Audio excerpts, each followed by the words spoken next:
വഴിമാറാത്ത ചില പ്രതിസന്ധികളും തുറന്നു വരാത്ത ചില വഴികളും നമ്മുടെ മുമ്പിൽ പലപ്പോഴുമുണ്ട്.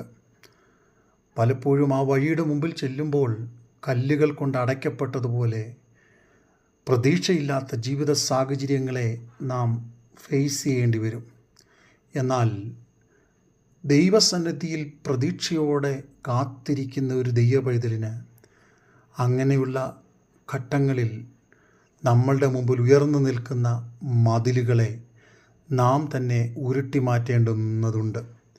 യോഹന്നാൻ്റെ സുവിശേഷം 11-ാം അധ്യായം അതിൻ്റെ 1 മുതൽ 44 വരെയുള്ള വാക്യങ്ങൾ നാം പഠിക്കുമ്പോൾ അവിടെ നമുക്ക് കാണുവാൻ കഴിയുന്നത്, ലാസറിൻ്റെ മരണ വീട്ടിൽ യേശു ചെന്നു.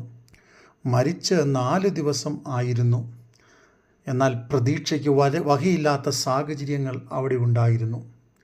എന്നാൽ യേശു അവിടെ ചെന്ന് 39-ാം വാക്യം, കല്ല് നീക്കുവീൻ എന്ന് പറഞ്ഞു.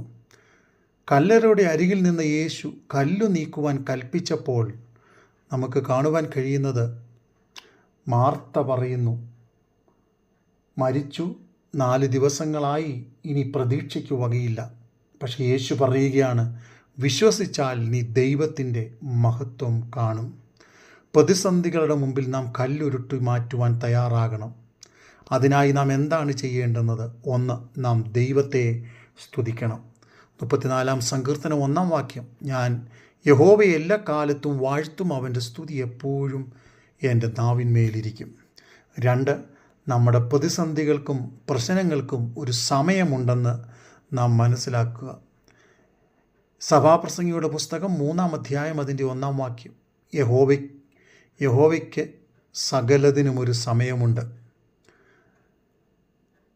2, യഹോവയ്ക്കായി ക്ഷമയോടെ നാം കാത്തിരിക്കുക.